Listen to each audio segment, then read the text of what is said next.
Eu saúdo os irmãos com a paz do Senhor Jesus, amém? Vamos dar início a mais uma escola dominical. Eu sou o pastor Benedito Santiago Bandeira, sou pastor da Igreja do Caminho Pentecostal da Ilha do Príncipe. E nesta manhã nós vamos dar início a mais uma série de estudos. E justamente a lição abordada nesta manhã vai ser sobre ser um verdadeiro cristão. E nós vamos estar orando ao Senhor para que o Senhor venha falar comigo e com você nesta manhã. Curve as vossas cabeças em nome de Jesus. Amantíssimo Deus e eterno Pai, Pai do nosso Senhor e Salvador Jesus Cristo, aí está a tua igreja, a menina dos teus olhos. Nós queremos te agradecer pela noite que passou e pelo dia de hoje. Senhor, fala conosco pelo poder que há no nome de Jesus. Todos digam amém. Louvado e engrandecido é o nome daquele que vive para sempre. Querido, a série de estudo está justamente na revista desse trimestre sobre ser um verdadeiro cristão. Mas afinal de contas, o que é ser um verdadeiro cristão? Se a revista está abordando que nós devemos ser um verdadeiro cristão, isso nos indica que existem falsos cristãos. Então, a lição número 1 que nós vamos estar abordando hoje, justamente tem como título a temática a superioridade da fé em Cristo. O texto bíblico base está baseado justamente em João, no capítulo 3, do versículo 16 ao versículo 21. Quando a gente fala em João, a gente já lembra logo do texto áureo da Bíblia, né? Porque no capítulo 3, do versículo 16, vai dizer assim: porque Deus amou o mundo de tal maneira que deu o seu Filho unigênito, para que todo aquele que nele crer não pereça, mas tenha a vida eterna. Aqui está o plano de toda a redenção preparada por Deus para a humanidade. Então, nesta manhã nós temos alguns objetivos desse estudo. O primeiro objetivo é compreender que a vida cristã inicia-se com a conversão. E o segundo objetivo é colocar Jesus como fundamento da nossa fé. O terceiro é entender que Jesus é o único mediador entre Deus e o homem. Existe somente um Deus que é mediador entre Deus e o homem, e é Jesus Cristo. Querido, quando nós falamos em propósito, em ser um verdadeiro cristão, nós temos aqui 3 temáticas, na verdade, para que a gente possa ver como é um verdadeiro cristão. Para ser um verdadeiro cristão, precisa ser discípulo de Cristo. É a primeira coisa. E nós olhamos a palavra cristão, a primeira vez que aparece na Bíblia, foi justamente quando os discípulos estavam em Antioquia, eles foram chamados de cristão ali naquele lugar, por causa de Cristo. Então, primeiro precisa ser discípulo de Cristo. Por quê, pastor? Porque em 1 João, capítulo 2, versículo 6, você que trouxe a sua Bíblia, eu gostaria que você abrisse aí na sua casa para me acompanhar comigo. 1 João, capítulo 2, versículo 6, diz assim a palavra do Eterno: aquele que diz que está nele, também deve andar como ele andou. Você já parou para se perguntar, meu Deus, como que é andar como Jesus andou? Andar como ele andou é viver uma vida de santidade, vai muito mais além. É viver uma vida na verdade, ser verdadeiro. Então nós precisamos ser discípulo, ou mesmo crer em Cristo, porque o discípulo, ele aprende com Cristo e ele vive uma vida verdadeiramente cristã. Segundo passo, para se identificar um verdadeiro cristão, ele produz frutos. Todo cristão produz frutos. A Bíblia vai dizer que aonde a árvore que é boa vai se limpar para que possa produzir muito mais. E produzir o quê? Produzir frutos. O terceiro passo que nós identificamos um verdadeiro cristão é estar junto ao Mestre. Todo cristão precisa estar junto ao Mestre. Você já se perguntou àquela pessoa que se diz cristão? Eu não sei se você conhece alguém que nunca aparece na igreja, ou parece que é turista na igreja, tem até a carteira de membro, mas quase não vem aos cultos na igreja. Porque ser cristão é se relacionar com Cristo. É um casamento que é feito. E num casamento nós precisamos de relacionamento. Assim somos nós com o nosso Salvador. Precisamos se relacionar com Ele. É fundamental termos relacionamento com Cristo. Comentários em palavra introdutória diz assim: nessa primeira lição abordaremos as condições necessárias para o homem alcançar a salvação e a vida eterna com Cristo Jesus. Muitas pessoas visitam a igreja, levantam as mãos como sinal que desejam aceitar Jesus e às vezes vão até a frente receber oração. Tudo isso é muito bom e muito correto, porém, para que se efetue de fato a salvação, é necessário que o indivíduo reconheça-se pecador e entenda que Jesus é o único Salvador, vindo assim arrepender-se de suas más obras. Não há salvação fora de Jesus, pois foi Ele que morreu na cruz para redimir o homem dos seus pecados. Afinal de contas, o que é redimir? Redimir é adquirir de novo, né? É reconquistar o que se havia perdido. Vocês estão lembrados do filho pródigo? A mensagem do filho pródigo está justamente aí em Lucas 15. Nós vamos ver que o filho pródigo ele foi para uma terra distante, mas ele foi readquirido de novo. Com o quê? O Espírito moveu ele e ele se lembrou do Pai. Então, redimir é readquirir aquilo que se havia perdido. E o plano da salvação inclui justamente resgatar tudo aquilo que foi perdido. O segundo passo para se identificar um verdadeiro cristão é crer em Cristo, acima de tudo. Primeiro passo é crer em Cristo e tem que ter mudança de direção, mudança de atitude. Já viu um carro? Um carro você está indo numa direção e daqui a pouco você precisa fazer uma conversão, você precisa dar seta, né? Para que você não venha atingir ninguém ou ninguém te atingir. Então você precisa mudar.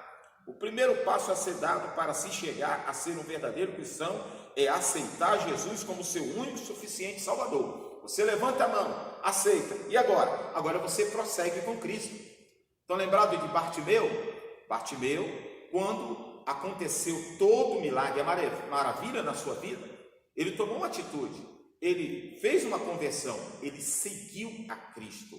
Não devemos ficar só no aceitar, no levantar a mão. Nós temos que viver uma vida de santidade e seguir verdadeiramente a Cristo. Senão vai ser mera filosofia. Até os filósofos falavam justamente de Cristo, né? A gente vai ver sobre Sócrates e Platão, mas eles, dentro do conceito deles, eles eram a favor do homossexualismo. Então não viviam um verdadeiro cristianismo. Segundo passo, e quando você se aceita a Cristo, Cristo te dá liberdade, tá? Você tem liberdade de escolha. O que é isso? Isso chama-se livre-arbítrio. Você pode optar em viver uma vida com Cristo ou uma vida sem Cristo. Agora, o Senhor vai indicar, existe somente um caminho que vai levar à salvação. E Jesus disse: eu sou o caminho, eu sou a verdade, eu sou a vida. Não existe um outro caminho. Aliás, existem vários caminhos, mas que não vão levar a Cristo, né? Estão lembrados de Mateus, no capítulo 13, 7, no versículo 13 e 14? Vamos ler Mateus. Se você puder acompanhar aí na sua casa, abra em Mateus, Evangelho segundo escreveu Mateus, capítulo 7, versículo de número 13, se eu não me engano, diz assim: os dois caminhos, vamos lá. Entrai pela porta estreita, porque larga é a porta e espaçoso o caminho que conduz à perdição, e muitos são os que entram por ela. E porque estreita é a porta e apertado o caminho que leva à vida eterna, e há poucos que a encontram. Observe bem, precisam encontrar essa porta, a porta que é estreita. Então a opção é minha e é sua. Ou entra pela porta larga, que é espaçoso o caminho que vai levar para a morte eterna, ou entra na porta estreita, meu filho. O negócio é difícil, mas vai nos levar para a salvação eterna através de Cristo Jesus. Então Cristo nos dá essa liberdade. Ao criar o homem, Deus dotou de livre-arbítrio, isto é, de condições para escolher, para selecionar, arbitrar suas próprias decisões. Assim sendo, o homem é dotado de capacidade para fazer a sua própria escolha, tomar suas decisões e optar por essa ou aquela situação de acordo com a sua vontade. Muito embora o Senhor deseje que todo homem seja salvo, Ele não obriga ninguém a aceitar Jesus como seu Salvador. Jesus jamais vai obrigar alguém. A opção é sua. aceitar ou não aceitar. Deus apresenta-nos em sua palavra dois caminhos, eu já falei. O caminho que é largo, que leva ao inferno, à morte, e o estreito, que vai levar à vida eterna, né? O caminho para a salvação. Nós vamos aqui, a gente contextualizando e olhando dentro da Bíblia, nós vamos ver aqui Paulo apresentando o caminho, em Atos dos Apóstolos, no capítulo 16, no versículo 31, apresentando o caminho da salvação ao carcereiro de Filipe. Paulo estava preso, nós conhecemos muito bem esta passagem, e pelo poder milagroso do nosso Deus, uma maravilha que aconteceu naquela noite ali, que eles foram açoitados, né? Mas estavam adorando a Deus, e ali todos os grilhões caíram por terra, as cadeias se abriram, o carcereiro queria tirar a sua própria vida, porque era ele que guardava os prisioneiros, mas Paulo disse: não faça nada disso, estamos todos aqui. E o carcereiro vai perguntar: Senhor, o que eu faço para se salvar? E a resposta é só uma: crer no Senhor Jesus, será salvo tu e a tua casa. Então está aqui um segredo para você, meu irmão, minha irmã. A partir do momento que você crê em Jesus e caminha com Ele, e é verdadeiramente um discípulo de Cristo, pode ter certeza, o Senhor é poderoso para salvar seus filhos, para abençoar seu casamento, abençoar a sua área financeira, te abençoar, cuidar da sua saúde em todas as áreas. Mas é necessário que você dê o pontapé inicial. É necessário que você verdadeiramente creia que Cristo existe. O projeto da redenção já estava preparado por Deus, né? E ninguém pega Deus de surpresa. Quando Deus criou o homem e ele deu o livre-arbítrio, o homem colocando o homem no jardim do Éden, Deus sabia que o homem ia pecar, porque Deus nos conhece verdadeiramente, né? E a onisciência de Deus, o que é onisciência? Ele sabe de todas as coisas. Ele, sabendo que o homem ia pecar, ele já tinha esse plano de resgate, de salvação para o homem através de Jesus Cristo. Deus não foi pego de surpresa quando Adão pecou no Éden. Em sua onisciência, o Salvador sabia que o homem usaria mal o livre-arbítrio que possuía. Por essa razão, preparou um plano para resgatar o homem do poder do pecado desde a criação do mundo. Deus já havia preparado o resgate do homem.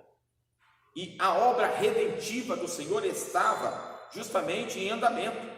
Deus já havia preparado desde a fundação do mundo aquele que havia de ser o Salvador da humanidade, Jesus Cristo, o nosso Salvador.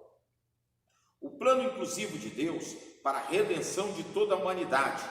Deus preparou um plano de salvação abrangendo. Ele amou o mundo de tal maneira.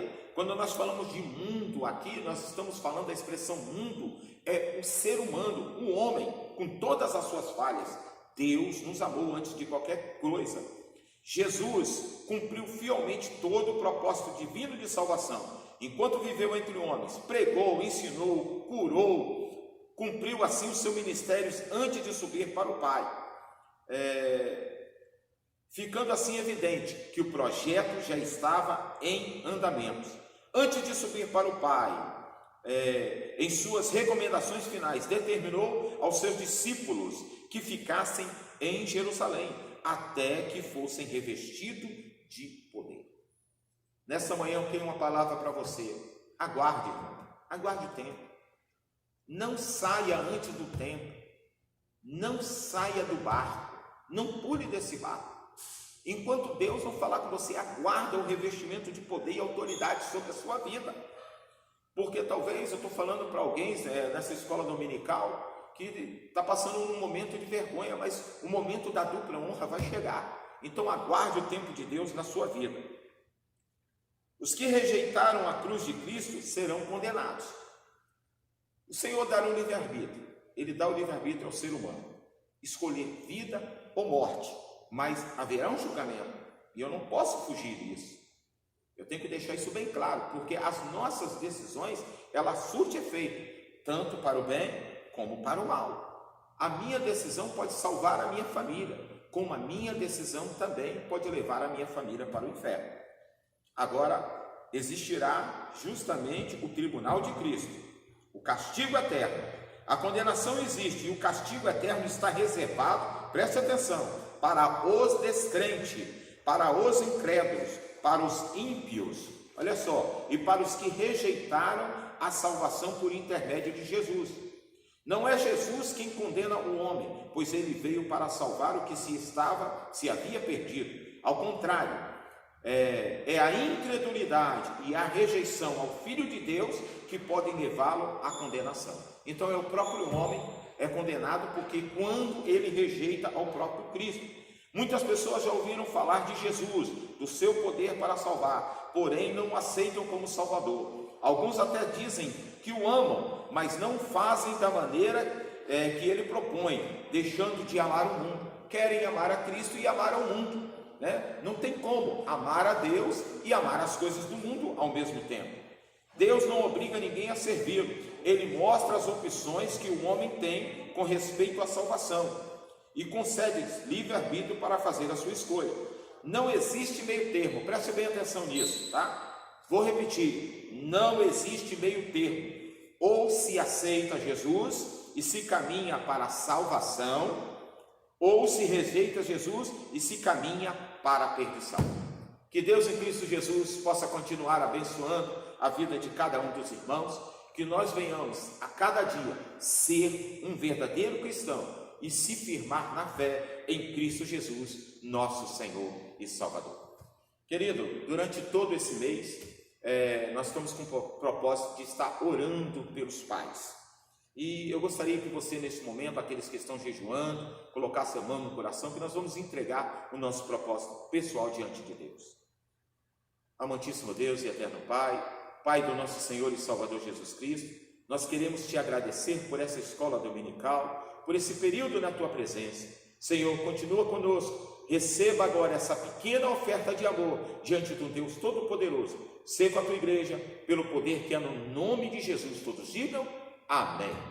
Eu quero convidar você, meu amado, para hoje à noite, às 19h30, acessar a rede social através do canal do YouTube, ou aqueles que puderem e que deram o seu nome para poder participar do nosso culto presencial.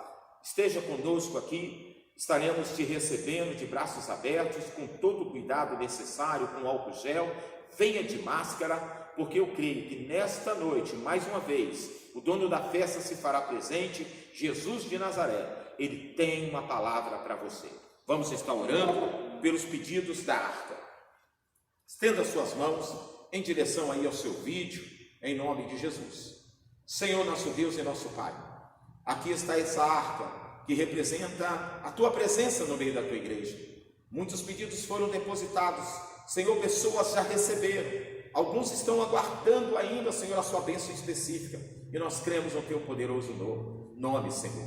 Senhor, nós já tomamos posse da nossa vitória, pelo poder que há no nome de Jesus. Todos digam amém. Que Deus em Cristo Jesus continue abençoando a cada irmão. Que o grande amor de Deus, a graça do nosso Senhor e Salvador Jesus Cristo e as consolações do Espírito Santo estejam com todos que aguardam a breve volta de Jesus. Digam todos amém. Vão na força do Senhor.